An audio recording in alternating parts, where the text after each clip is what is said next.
আমরা রান্না করছি ভেন্ডির সবজি। ভেন্ডি কেটে নিয়েছি লম্বা লম্বা করে, তার মধ্যে লবণ হলুদ মাখিয়ে নিয়েছি। কড়াইয়ে সর্ষের তেল দিয়ে দিলাম। এখন ভেন্ডিটা মাখিয়ে দিয়ে দিলাম।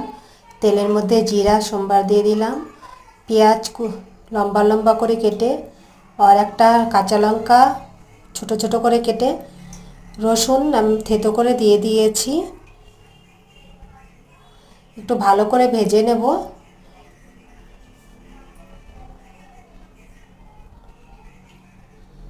এখন একটা টমেটো দুকাশ করে দিয়ে দিলাম। এখন একটু সর্ষের তেল দিয়ে বেসন একটু ভালো করে লাল লাল করে একটু ভুজে নেব। মশলার মধ্যে এখন দিয়ে দিচ্ছি হলুদ, লঙ্কা পাউডার, ধনিয়া পাউডার, আর একটু দিয়ে দিচ্ছি দই। দইটা দিয়ে একটু ভালো করে মেখে নিলাম। তারপর দিয়ে দিলাম লবণ। লবণ দিয়ে ভালো করে নাড়াচাড়া করে জল দিয়ে দিলাম। জল দিয়ে তারপরে ভেন্ডি দিয়ে দিলাম। ভেন্ডি দিয়ে আর একটু জল দিয়ে নাড়াচাড়া করে ঢেকে দিলাম। উপর থেকে ধনেপাতা দিয়ে দিলাম। আমার